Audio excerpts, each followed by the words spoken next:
Bonjour tout le monde, j'espère que vous allez bien. Aujourd'hui on est ensemble pour une petite review de l'épisode 8 de Power Book 2 Ghost saison 2. Mais avant ça, assure-toi d'être à jour avant de commencer, sinon je t'invite à revenir plus tard. Ceci étant dit, on peut commencer. Alors pour commencer, j'aimerais dire qu'on a sûrement eu le meilleur épisode de Power Ghost. Je sais pas pour vous, mais je l'ai trouvé incroyable.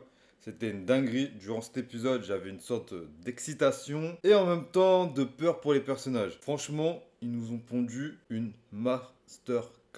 Enfin bref, commençons avec Tariq et son procès qui se déroulait plutôt bien jusqu'à ce que Sullivan parle d'un enregistrement dont McLean ne connaissait pas l'existence, tout comme Tariq d'ailleurs, ce qui a conduit à une suspension d'audience pour qu'il puisse écouter cette preuve et se préparer à la défense de celle-ci. Durant cette pause, on verra Tariq parler avec Daniel Warren, l'avocat de Ghost, qui lui expliquera que sa sœur Yasmine va être adoptée par sa famille d'accueil et que c'était la volonté de son père que sa fille se fasse adopter par une bonne famille et qu'elle change de nom pour ne pas qu'on puisse la retrouver à cause des erreurs de sa famille. Tariq, choqué, comprend que son père avait 5 coups d'avance et qu'il avait tout prévu. On assiste là à une masterclass de Ghost et j'aimerais qu'on s'attarde sur cette info puisque j'ai une petite théorie, donc on passe dans la partie mini-théorie. Alors, on part du principe que Ghost est encore en vie parce que perso c'est mon avis. Et si cette famille d'accueil qui veut adopter Yasmine n'était nulle autre que Ramona et Ghost. Adopté sous le nom de Ramona, dont on ne connaît absolument rien et qui a totalement disparu de la série depuis le début de Book 2, ou tout simplement adopté sous le nouveau nom que Ghost pourrait avoir pris pour changer d'identité. C'est un peu tiré par les cheveux, mais ce n'est pas à exclure. On a déjà été surpris plusieurs fois dans cette série. Fin de théorie,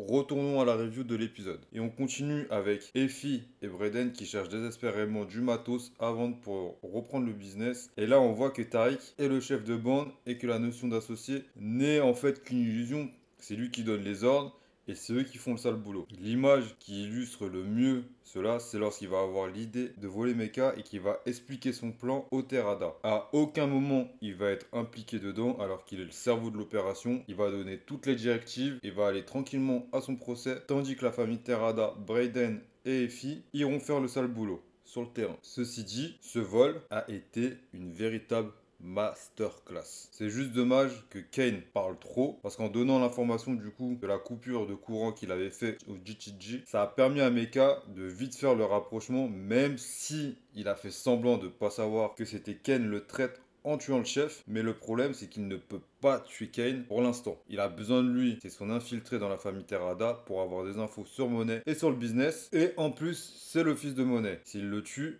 il aura plus aucune chance avec elle. Moi, ça m'étonnerait pas qu'il finisse par le tuer en faisant passer ça pour un accident ou durant une fusillade qui aurait mal tourné. Ça serait juste une excuse. En tout cas, moi, c'est comme ça que j'envisage les choses. Pour revenir sur le plan que Tariq a mis en place, c'était vraiment bien joué de sa part d'envoyer les GTG sur le front et faire croire que c'était eux les voleurs. Une diversion, faut le dire, qui est digne de son père. Les partitions ont très bien été faites, surtout celle de Effie qui est sans cesse, vraiment, mais vraiment sans cesse dans l'impro et qui réussit toujours à s'en sortir avec une facilité déconcertante. Mais pour moi, il y a une erreur qui a été commise par tout le groupe et c'est un petit détail, mais bon, ça peut être un détail important. On a pu le voir dans Power. Personne ne portait de gants. Et vu que Mecha a tout un attirail militaire, ça m'étonnerait même pas qu'il ait des prélèvements d'ADN ou d'empreintes digitales à sa disposition. Mais comme je vous l'ai dit, c'est un détail. Moi, j'ai peut-être trop loin, je sais pas. On notera au passage que Drew a réglé son compte à l'île Guap. Il avait une vieille rancune avec lui, il a fini par le buter. Il a donc obtenu sa vengeance, qu'il a volé du matos chez Mecha où il a failli se faire choper par le chef et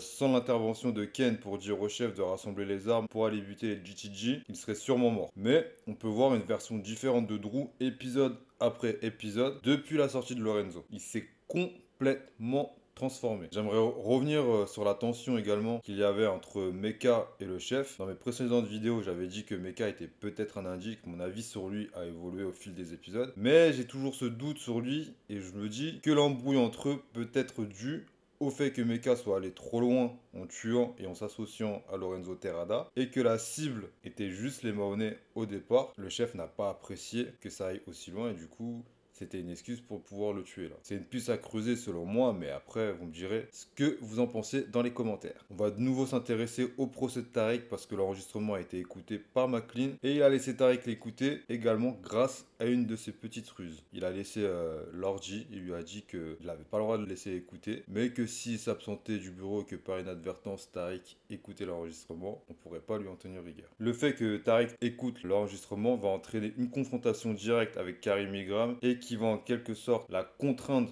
à témoigner pour sauver Loran des problèmes à venir. Chose qu'elle va accepter, mais elle va se faire littéralement détruire pendant le procès par McLean, qui d'ailleurs lui avait promis, je crois à la fin de l'épisode 6 ou l'épisode 7, je me souviens plus très bien. Et maintenant, on va arriver au moment Nutella de l'épisode. Ah ouais, là c'était un véritable moment Nutella. Je pense que c'est la partie qu'on a tous kiffé dans l'épisode et qui nous a tous rendu ouf. C'est le dîner des Terrada qui va partir complètement en cacahuète à cause des déclarations de Diana, qui aura trouvé un peu plus tôt dans l'épisode d'épreuve que Zeke n'est pas leur cousin mais leur frère et qu'il est plus vieux que ce qu'ils pensent. Ça commence avec un pic que Ken balance à Diana par rapport à Tariq et elle balance Ken par rapport à la marchandise qu'il a échangée pour pouvoir revenir dans la famille et être le fournisseur. Ensuite Ken va balancer que Drew n'a pas buté Everett, ce à quoi Zeke va répondre pourquoi vous voulez buter mon coéquipier, puis va vouloir partir avant d'être retenu par Monet et là Diana va lui dire qu'elle peut pas le laisser partir. Monet va lui dire qu'elle ment tout le temps et qu'elle sait qu'elle n'est pas allée au match mais au procès de Tariq et qu'elle a couché avec lui, ce à quoi Ken va lui dire qu'il savait qu'elle coucherait avec lui. Lorenzo, lui, il est en mode halluciné, il comprend pas trop ce qui se passe, il découvre tout en même temps que les autres, on va dire. Et là, Diana va balancer la bombe de l'épisode en disant qu'elle n'est pas la seule à coucher avec quelqu'un et que sa mère couche avec un mec qui se nomme Dante et que Zeke n'est pas son neveu mais son fils et qu'en plus il n'est pas né en 2002 mais en 98. Ce à quoi Lorenzo va demander des explications et virer Monet de la maison. Un sacré bordel qui a été foutu par Diana. On va pas se mentir, c'est un sacré bordel et elle se rend même pas compte qu'elle vient de déclencher une guerre qui la dépasse et qui va avoir de nombreuses retombées. Des retombées qui ont déjà commencé puisque Monet va aller voir Carrie et la pendre pour que Zeke se rapproche d'elle parce que elle est partie du principe que Carrie c'est la femme vers qui Zeke allait se tourner, mais si Carrie n'est pas là, vers qui il va se retourner, bah il est censé se retourner vers Monet. Donc elle a réfléchi comme ça, on sait pas si ça va vraiment se passer comme ça, mais elle a réfléchi comme ça. Donc elle a pendu Monet. L'épisode se termine d'ailleurs comme ça, avec la découverte de Zeke qui va chez Carrie et qui découvre le corps pendu de Carrie. Et pour conclure cette review, tout ce que j'avais annoncé est en train d'arriver et on se dirige vers une guerre de Lorenzo vs Mecha, mais aussi sur des clans qui vont s'installer et également sur l'ascension de Tariq qui prend de plus en plus de galons. Donc je pense que les deux derniers épisodes, le 9 et le 10, il se peut qu'on puisse assister à des tensions extrêmes, à des morts même peut-être. Et je suis vraiment pressé de les voir parce que si